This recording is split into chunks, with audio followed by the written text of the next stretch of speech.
Hey there, Greg Hessel, Regeneration Resources, and this is the first of a couple short videos I'm going to do on trust and trust building. And I chose this topic because trust is really a crucial part of the context of managing conflict, managing change, building teams that often doesn't get talked about enough.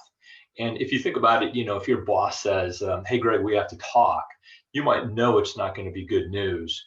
But if you trust them, you're at least going to be open to listening. If you don't trust them, you're going to be defensive before they even say a word to you. And you're going to be thinking, oh, there they go. They're out to get me again. Can never do anything good enough for this guy or this woman, right?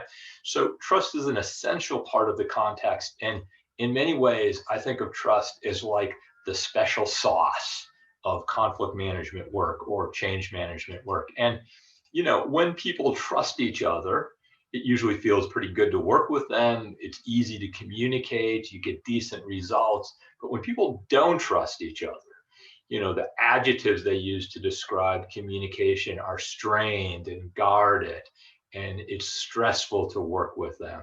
And because communication breaks down, oftentimes you don't get really good results, right? So it's a crucial topic. And oftentimes, as a starting point in this topic, I'll ask groups to think of some trust busters. What breaks down?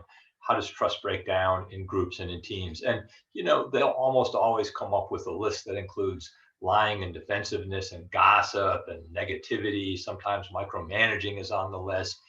And when I ask people this question, they're thinking about what other people have done to them to break down trust, right? But when I ask who in this group has never told a lie or never gotten defensive, of course, no hands go up. We do the things on this list too, but we don't always think of them as trust busters. And we don't even think of it as lying, right? When we do the things on this list, we typically do two things. First of all, we minimize it. We say, well, it wasn't really a lie. It was just a fib, right? So we minimize it. And then secondly, we attribute the cause to something outside of ourselves. So there's something in psychology called the fundamental attribution error. It means we attribute the cause of the, things we do that we probably shouldn't to our environment. So why do I gossip? Well, I gossip because nobody ever knows what's going on in this organization. And if you want to stay in the loop, you got to gossip a little bit. Right? I get defensive because you're attacking me all the time. It has nothing to do with me. It has to do with you, right? I lie because, maybe you're too sensitive, right? And you can't handle the truth, right? But it doesn't have to do with my character. Conversely, when other people do the same things on this list, we attribute the cause to their character. You lie because you're a liar. I lie because I'm trying to protect you because I think you're too sensitive, right? So there's a fundamental disconnect and double standard in how we think of ourselves when we're doing these behaviors and how we're thinking others. So what's the takeaway from this? Well, two things. First of all, as a way of building trust, one of the things we can do is own the actions that are on that list that we might have a tendency to perform, right? And so when I coach managers and leaders, sometimes some of them have very high standards, very high quality standards. And so in their mind, they're ensuring high quality. But in the minds of the people they supervise, they're micromanaging, right? And so if a manager can say, hey, look, I have really high standards. And I know sometimes some people perceive that to be, and it feels like micromanaging.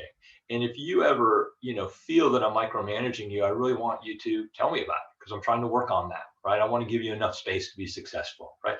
That level of self-awareness, that level of owning it can actually build trust, right? So that's number one. And then number two is just being aware of our double standard of the fundamental attribution error in ways that other people might be judging us in ways that we're not judging ourselves. Because when people don't trust us, they typically don't tell us, right? And so most of the time when I'm working with leaders who aren't trusted or team members who aren't trusted, they don't know they're not trusted. They don't think of it that way, right? So we have to really, be on our best behavior, especially as leaders, and watch in ways that, our actions, while they make complete sense to us, to other people, they might be perceived in ways that lead them to not trust us. So the first task in building trust, just don't break it, right? And we have to be on our best behavior. We have to be really, really self-aware and really, really conscious and conscientious in terms of how we behave. So that's part one. Hope it was useful. Send me questions, send me comments. Part two will be coming pretty soon. Part two will be on the 4 types of trust and more on how to build trust. Hope this is useful. Take good care.